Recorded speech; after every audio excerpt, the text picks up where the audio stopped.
How you doing? How's everybody doing out there? You doing good? Good.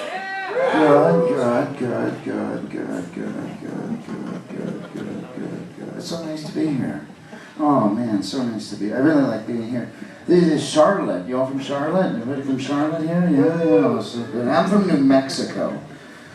I used to live out here. We moved out to New Mexico recently, and it reminded me of two things. Anyone ever here been to New Mexico? You been to New Mexico? Anybody?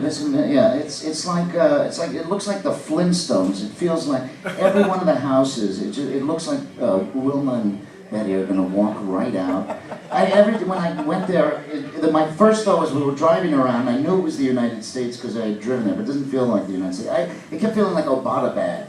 I feel like we live in Abbottabad now, and I totally understand why they didn't get what's his name? Bin Laden. Bin Laden for so long because all the walls they're so high, but. I came out here for the Carolina Renaissance Festival, and I'm still here. I feel like I'm stuck in country, and I'm still trying to get out. I need to find some Marines, one man in, one man out. The rest of the guys, they're all gone. They're somewhere else, and I'm still here, just trying to parlay my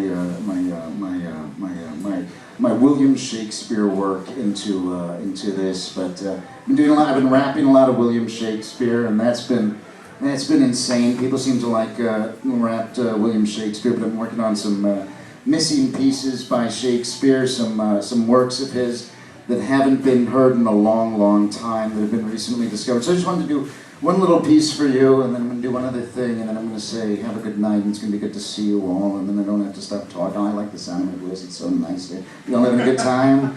Oh, it's so nice. That's just what Shakespeare's like, right? Just keeps talking. You read him, and you wonder, what's he talking about? He's not talking about anything. He's just talking. He's just a guy filling space. They didn't have TVs. They didn't have radios. They just went out, and they listened to somebody talk kind of like this, and they would wonder, oh, is it going to be funny? I bet it's going to be funny. And they'd go home, and they'd say, yes, it was funny. Of course it was funny. We couldn't have wasted our whole evening. That was so funny. But back then there were a lot more plays. People were always impressed. He wrote 36 plays. There were a lot more than 36 plays. Those are the ones that have survived, and in 500 years, they'll just remember 5 plays of his, and it'll be, Macbeth, Romeo and Juliet, Troilus and Cressida, Angels in America, and Death of a Salesman. Just kind of, that's how history works.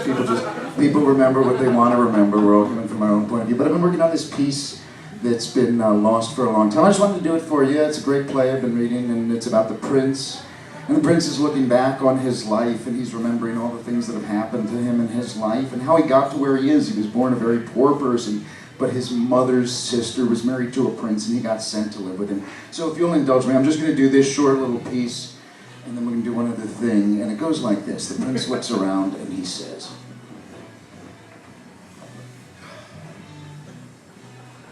in West Philadelphia, I was born and raised. On the playgrounds is where I spent most of my day. Shooting up Max and relaxing on cool, and I was shooting some b-ball outside of the school when a couple of boys who were up to no good started making trouble in my neighborhood. I got in one little fight, and my mom got scared and said, you're moving with your auntie and uncle in the yard. I whistled for a cab, and when it came near, I could tell, if anything, that this cab was rare, that I thought, no, forget it, you're home to the lair.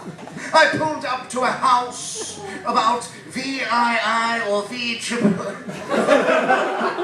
I really like my Roman numeral humor. Anyone here speak Roman numeral? I love Roman numerals. We do a lot of silence. We do 29, which is XIX, which for those of you who don't speak Latin is pronounced XIX. And that was that. Trust me, that joke kills in Latin America. And no, but so I have one joke for you I wanted to do. This is a Roman numeral joke. So Julius Caesar goes into a bar, and he goes to the bartender, and he says, hey, bartender, I'll have a martinis. And she says, you mean a martini? And he says, no, I'll have 2.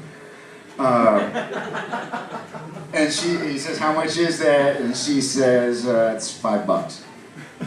He says, I only have 100. She says, I can break with 250s. Anyway, that's the Roman numeral humor.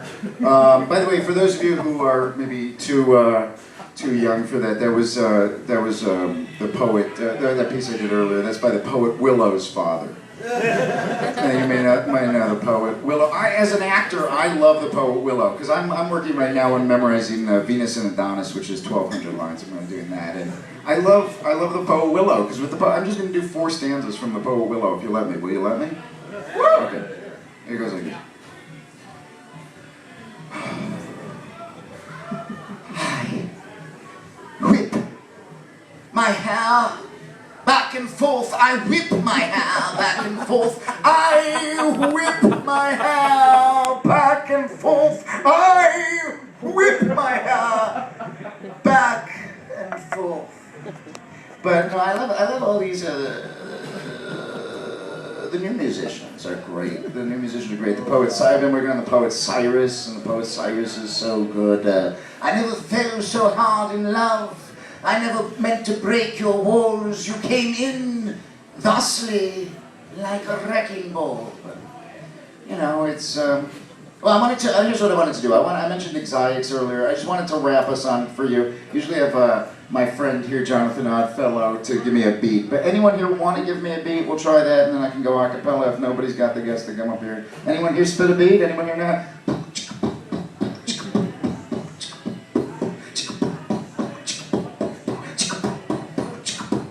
So I compare thee to a summer's day. Thou art more lovely and more temperate. Rough winds do shake the darling buds of May, and summer's lease hath all too short a date. Sometime too high the eye of heaven shines, and often is his gold complexion dim. Then every fair from fair sometime declines by chance or nature's changing course untrimmed. But thy eternal summers shall not fade, nor lose possession of that fair thou owest. Nor shall death brag thou wanderest in his shade, when in eternal lines of time thou growest. So long as men can breathe or eyes can see, so long lives this, and this gives life to thee.